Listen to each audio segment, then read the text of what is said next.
Western Food. Yeah. So we'll see their medical bills too.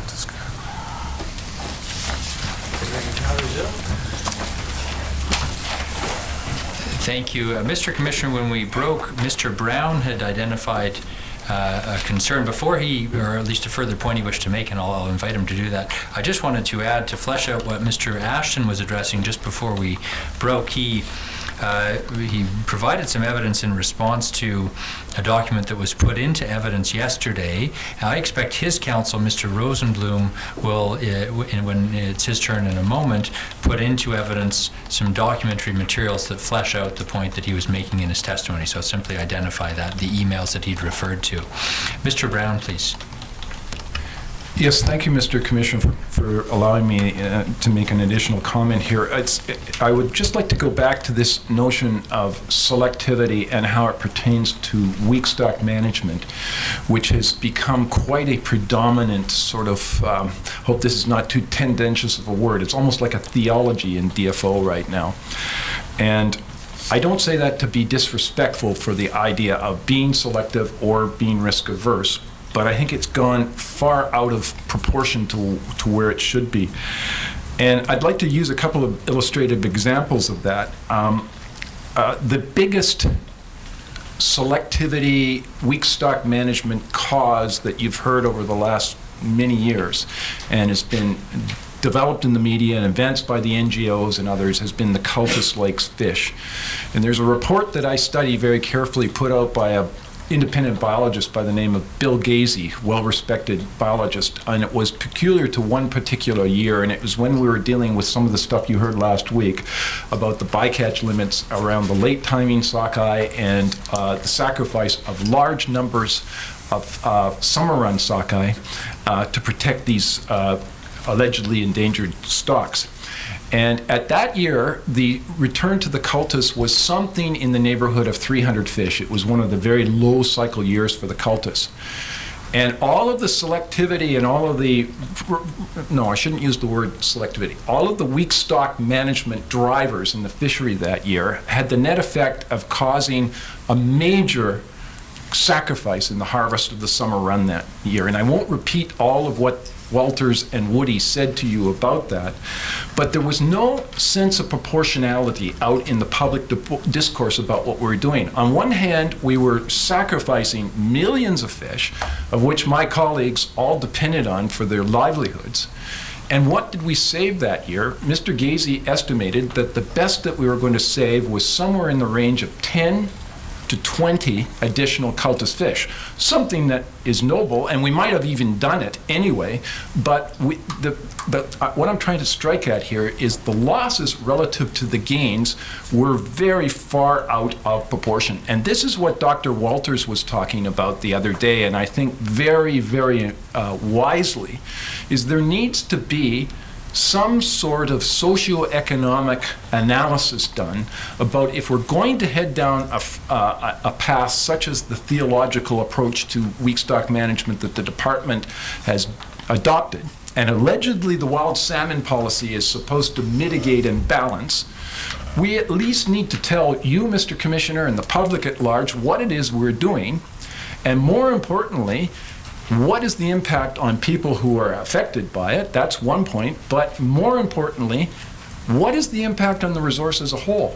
If to save 20 cultus fish that may or may not have spawned successfully, we put 5 million extra fish on the horsefly run and depressed it and brought it down in a calamitous way, this brings you to the rhetorical question of Dr. Walters.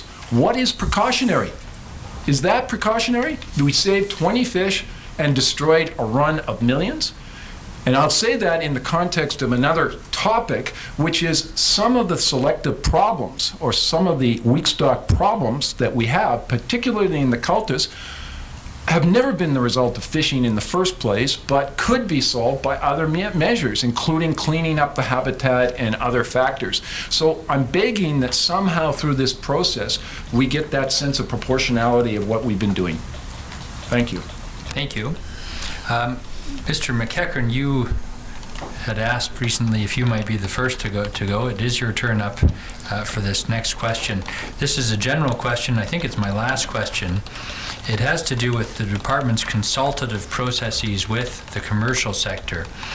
The question is, what is your best advice to improve the department's consultative processes with the commercial sector, and in particular, any comments you may have on the CSAB or Commercial Salmon Advisory Board? Are we done with selective fishing and ITQ for now? Yes, from my questions, but you're certainly, if you have further points to make. Well, in the interest of being brief, I might not have been totally.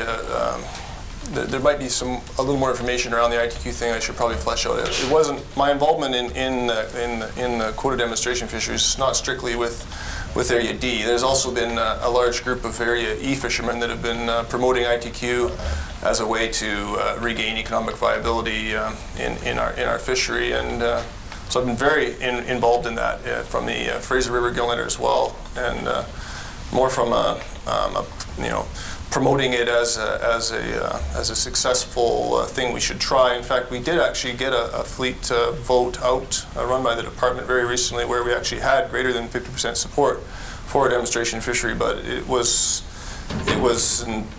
the reality of the timing and the lack of support from within the Harvest Committee itself. We never actually got that demonstration proposal off the ground. But it would be more truthful for me to say that there is a very large support for an ITQ demonstration fishery from both Area E and Area D fleets, not just Area D. I should correct that. Mr. Brown, I see you shaking your head no, and I'm leery of... I know, we don't want to get in a crossfire. I respect what Mr. McEachern is saying, but it has to be very clearly stated that the Area E Harvest Committee does not support ITQs, and I must say, and I do this with great deference, that a lot of what what Ryan is talking about was something that was directly involving his own father and his own family members in a personal enterprise option, and it is not necessary. I'm not saying it was a bad idea, but it is not necessarily representative of the Area E group as a whole. It's just important to make that point. Sorry. Yes. Yes. You can sense the reluctance. Yes. I think this is the last shot across the net, Dennis, and I'll be moving on. it's true that there is a large support from the group of fishermen that I fish with around ITQ. However, we only represent a small fraction of the over 50% of fishermen that voted for the project. Let me move to the question about consultative processes. And again, the question is, what is your best advice on improving, if there's need for improvement, the DFO's consultative processes with the commercial sector, in particular welcoming any comments about the CSAB. Some of you are members of that. Good. Mr. Commissioner, you're aware of the various different processes. Now, the struggle we have as commercial fishermen at these advisory processes is they're non-funded. So when the Commercial Salmon Advisory Board wishes to have a meeting to discuss what is the fisherman's view on a certain issue, or how should we move forward, we have to first try and secure funding for the meeting. And the view from the department has, in my view of the department's view of the Commercial Salmon Advisory Board, is that somehow we should magically fund our own advisory process. And the other participants at that level of advisory do get funding for their processes, the Sports Fishery Advisory Board and the Aboriginal people, and I don't begrudge them for it. I think we should get it as well.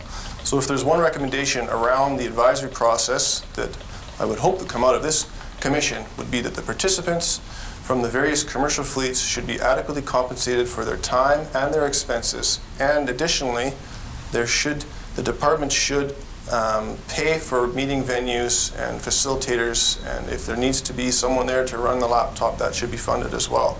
Because putting that load on the commercial fishermen at the same time that the economic viability of the fleet is on the decline has been very hard to bear. And so in my view, the department has put more and more responsibility on the advisory process for the fishermen without adequate funding, as well as without giving the advisory process any authority to deal with the issues. So you've got responsibility without authority, and it's a horrible situation to be stuck in, because you become responsible for all of the consultation with the fishermen, but at the same time the department will not give you the addresses or phone numbers or names of the fishermen. There's no list that you're presented when you're elected. You have to go out and make your own contacts. And so, and I think the advisors do a very good job of that within the limitations that they have. I haven't been able to speak to all of the fishermen in my area because I just can't get a hold of them all. So what happens is, as an advisor, you end up representing the most vocal of the fishermen in your area. And the other problem is you have all this responsibility for consultation and summing up the vast differences in opinion within your area, and you're supposed to take this to the Commercial Salmon Advisory Board, and so you do at a great political risk to yourself. You work out the details on a various project, you come up with some form of consensus, you move it ahead to the department, but you have no authority to actually implement any of your suggestions. So if the department chooses at that moment, because of budgetary concerns or a change in government in Ottawa, various different issues, not to proceed with your project or even hear your concerns, you've burnt up all the goodwill you might have had with the fishermen, because here you've caused them great personal risk to speak out, and you've used up your credence as an advisor, and nothing happened. And then new department staff, new project, new funding, and then you start again.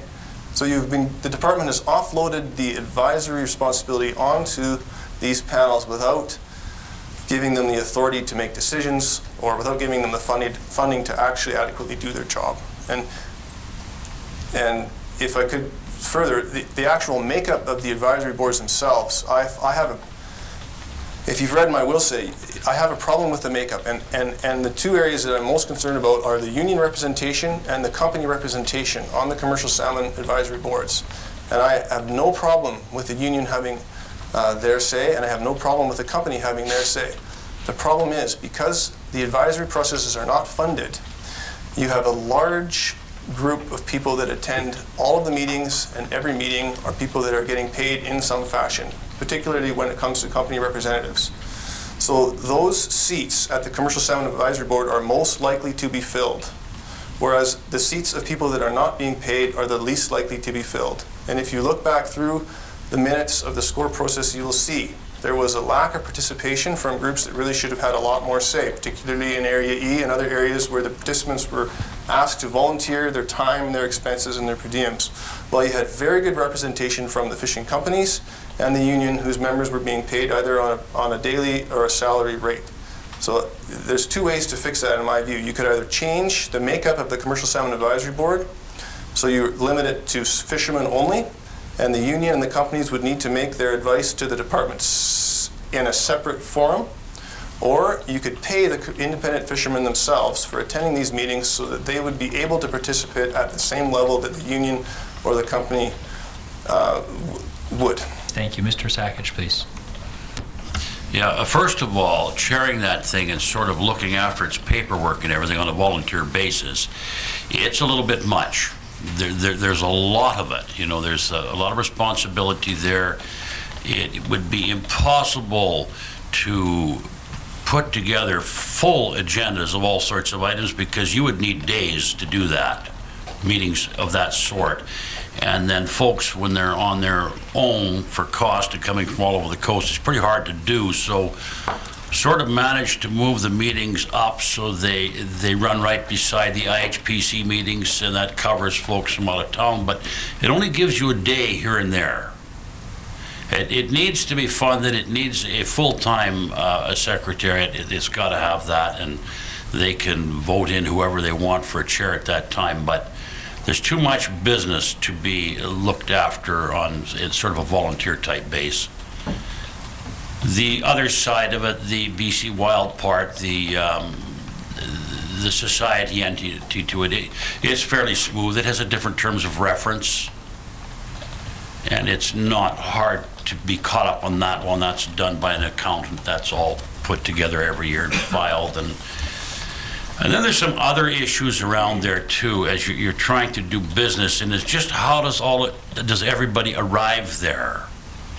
Now, before I get into this, don't consider that I'm telling anybody to be where we're at. I'm saying we want to be where they're at. So you look at the makeup of how you put your harvest committees and everything in there, and it's done by voting by a license holder.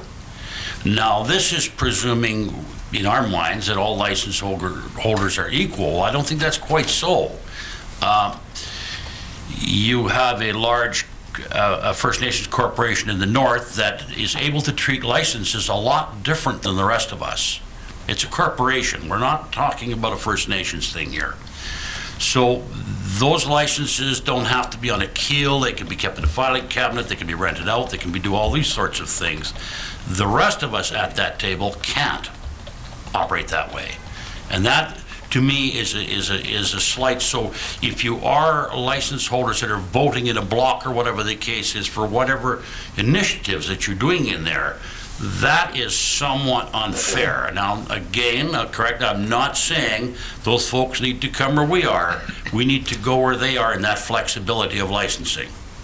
Then we would be on the same level. That's something, you know, it doesn't talk about that in the terms of reference. The terms of reference talks about license holders, but they are license holders. It's how you're allowed to treat the license compared to the rest of the folks. It's not the same. I could be corrected, but if somebody would want to research that and just find out what we do have there, it'd be a good idea. It's not something I can do. Mr. Ashton. I guess the two bodies we're talking about is the CSAB and the IHPC, is that correct? Yes. They both have their merits, and they both have some failings.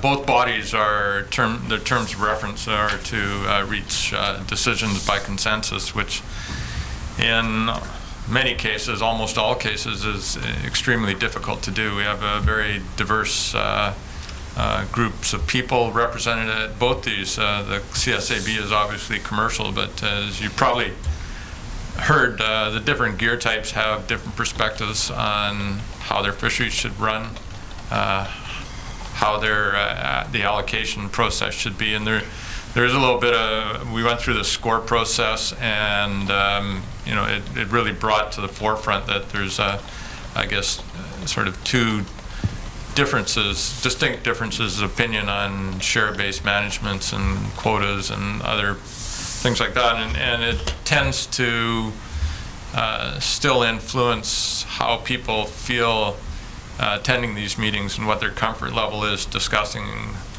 situations like that. So you try and temper the meetings with basically avoiding some of those subjects, otherwise you get bogged down in rhetoric and debate and accomplish nothing. But as Mr. Sakich pointed out, we aren't able to meet as the CSAB very effectively, basically because of financial situation.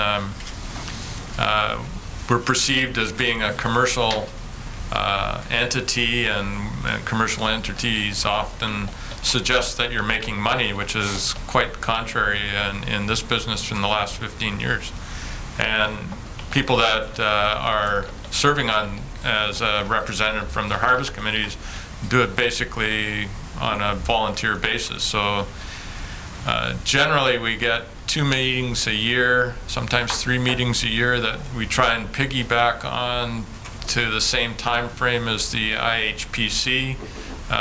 So the out-of-town members, and there's quite a number of them, several from Prince Rupert and other places, Gulf Islands, Vancouver Island, can come to Vancouver where the meetings are held, and will have their expenses paid by the IHPC, picks up your travel and hotel costs. So we're very limited ability to meet in person.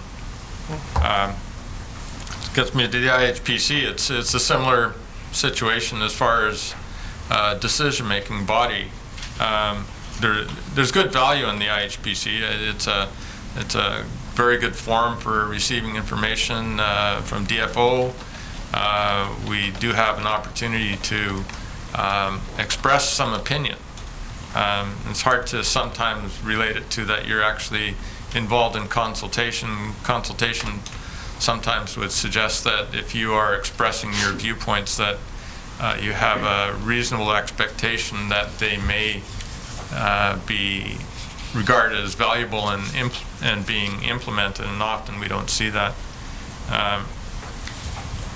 What we do lack, I guess, in the IHPC is, I think, I remember a few weeks back, Dr. Christensen, and I can't remember exactly, I think Mr. Sato appeared, and it was put to them whether they should have the ability to have some scientific expertise brought into the process so that they have a better understanding of some of the information, and they reflected that it might make the whole process very complicated. You'd have some, instead of the elected representative being able to voice opinions, you'd be continually going into little huddles with your technical expert to try and get an opinion. And I think it would be very valuable if DFO, with their vast amount of technical expertise, performed that function for us, that they could give us an analysis and make it specific to the groups that are participating in, and saying, well, this is what this means to you. And it's basically left up to us to try and analyze a tremendous amount of information. And there's some belief that we are supposed to be well enough equipped to analyze it all ourselves, see what the shortcomings are, and then distribute that information to our respective constituents. And it's not always the case. But I just wanted to bring up one point that the IHPC, working on consensus, I asked some of colleagues if they could, how many instances you could ever remember that we actually had a motion put forward and reached consensus, and there was, collectively, we only came up with 2. And one of them was funding. And I remember several years ago it was brought up that the CSAB members didn't get funding to have their own meetings. They didn't have funding for a secretariat or a service or anything like that. And everybody in the room was quite astounded that they all had funding. We didn't have funding. And so there was a motion put forward, and the entire IHPC passed that motion by consensus, that they agreed that we should have funding. The other one was for the license holiday, and I think you already heard that. We had a number of years where we basically were told pre-season that there wouldn't be any fishing opportunity. And for the seine fleet, our seine licenses are close to $4,000 each. And that, on top of providing ongoing maintenance to your vessel and other equipment that you need to do just to keep it up, but you do it because you have some expectation that you may get a fishing opportunity, and faced with not having one and still having to pay for that license becomes a bit onerous. I was quite taken aback, actually. There's letters sent to the minister, and there was a motion passed by the IHPC, and presumably a letter went from the IHPC to the minister and explaining the hardship that paying requirement to pay the license fee was causing quite a few people. And I noted in the PPR on commercial fishing, I read right under the section where it said that we had made this repeated request for a license holiday, that it said in the next paragraph that DFO has a challenge from the Treasury Board to meet a quota of $40 to $41 million in raising licenses across Canada. And if they meet that target, there's a fund there that becomes available so they would add that frozen allocation or assets to their annual budget. And it also noted that they've never met that. But I guess from our perspective, we find that a little disconcerting that we're asking for a license holiday, and then we find out the DFO who we're asking for the holiday probably has no intention of trying to back our request, because they're trying to meet a target set by Treasury Board. I want to go back to a couple of points that Ryan made, and I wanted to say I couldn't have put it better than Ryan did, his analysis of the advisory process up until the time he made the point about non-fisherman reps. I, for one, am a non-fisherman rep at the moment, and I want to make it very clear to Ryan and everybody else, I don't get paid. I get paid nothing. I do it because there are a number of people in the industry who have asked me for, based on my history and my skill set, if I would help them, and I do it.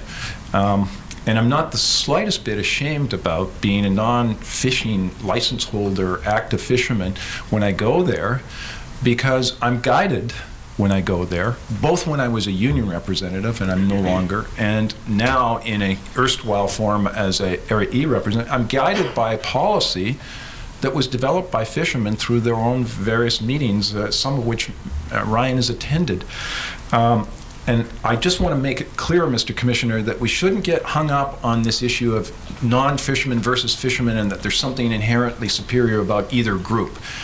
They can both be good and they can both be bad. I would make the observation after more than 30 years in the advisory process that some of the most sterling examples of representative democracy that I've ever witnessed in my life, and I'm thinking about my former boss and very dear friend, the late Jack Nichol, and others, would go to meetings and were absolutely impressive in their intellectual grasp of subjects, were widely regarded by the department, and they weren't fishermen. They were people that learned from fishermen how to articulate their views. The quid pro quo of that is some of the most questionable people I've ever seen in the advisory process were nominally working fishermen who attend meetings, hang around and get chummy with certain people in the fisheries department, tend to have a self-interest and design some of their proposals and options, write correspondence attacking other people in the advisory process, calling them down.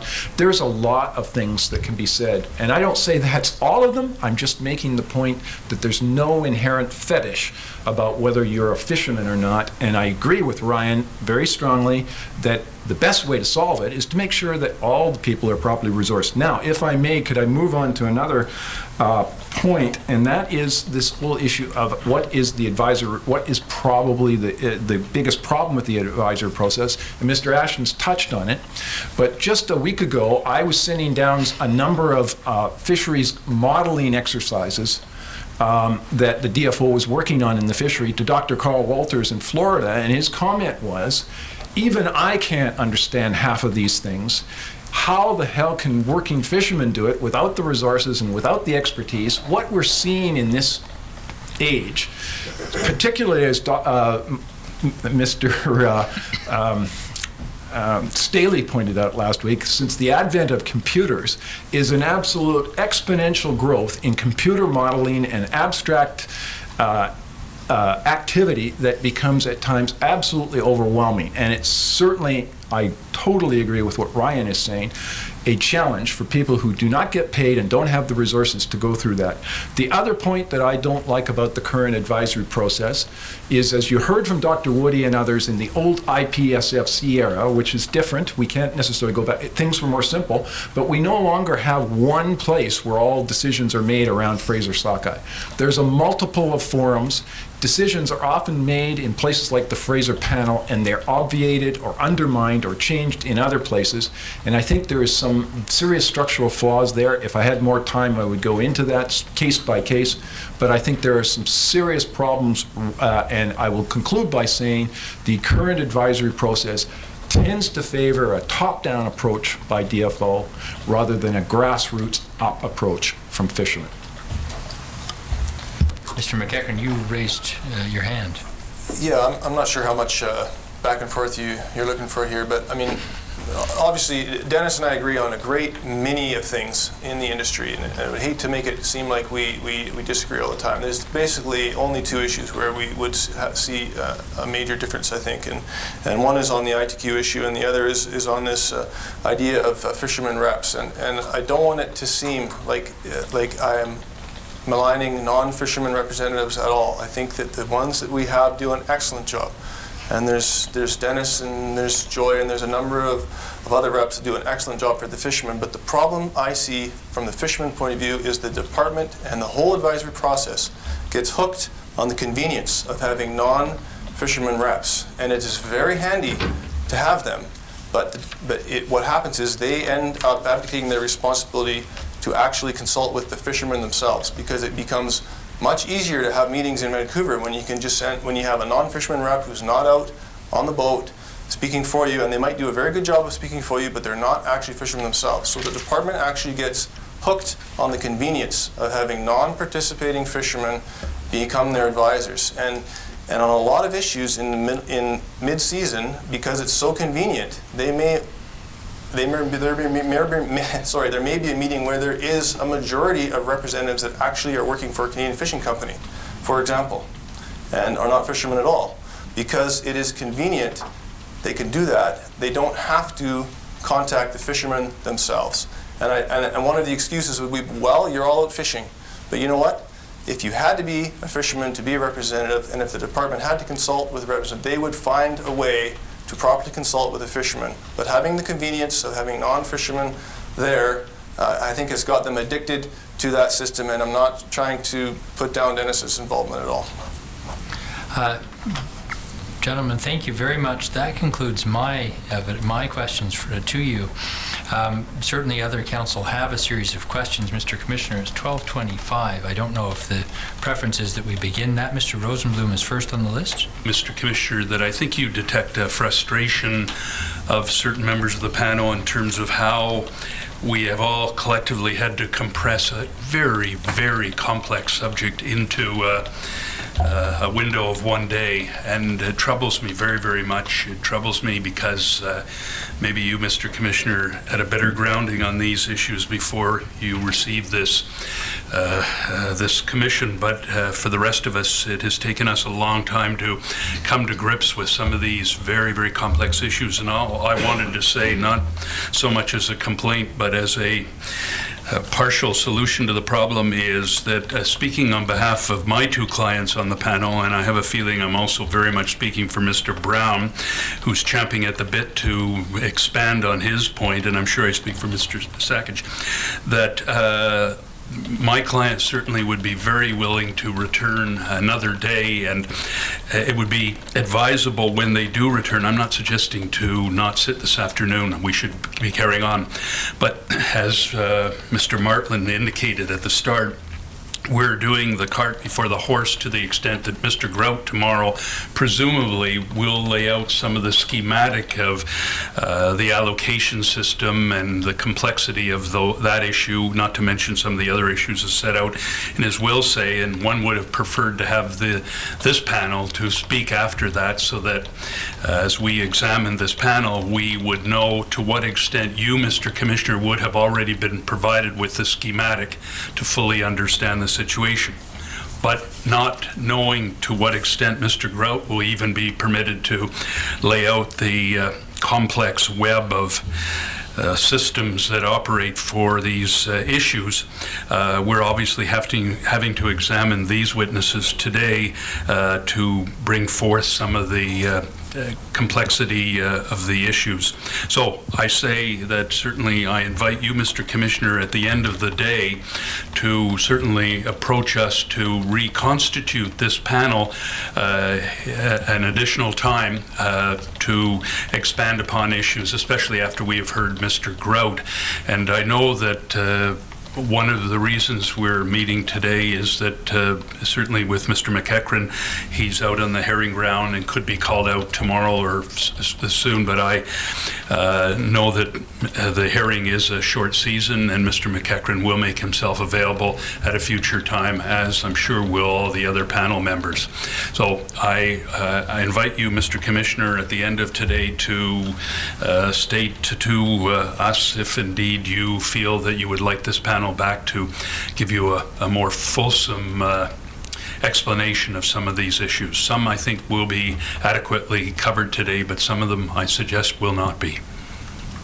Thank you for those comments, Mr. Rosenblum, and I think your suggestion is eminently sensible, that at the end of today we'll assess where we're at in terms of the evidence we've been able to cover with this panel today, and try to assess how we can accommodate any concerns that you or your learned friends may have about having to return with this panel, so that all of the questions they want to ask of the panel can be asked, and the panel will have an opportunity to answer those points. So yes. Can we follow up on your suggestion at the end of the day today and do just exactly what you're suggesting. Yes, and I hope that at the end of the day, Mr. Commissioner, that participants with this level of knowledge will feel that they have been given their day in court, as the expression goes, and have had the opportunity to really explain to you, Mr. Commissioner, some of the complex problems that they believe arise as a result of the current system. Yeah, as I say, I agree with your point, Mr. Rosenblum. We'll assess it at the end of the day and do our best to try and accommodate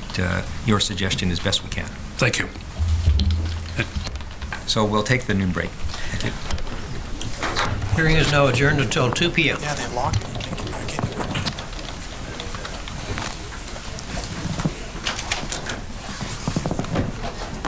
It's okay, Dodie. It's okay, Dodie. It's okay, Dodie. It's okay, Dodie. It's okay, Dodie.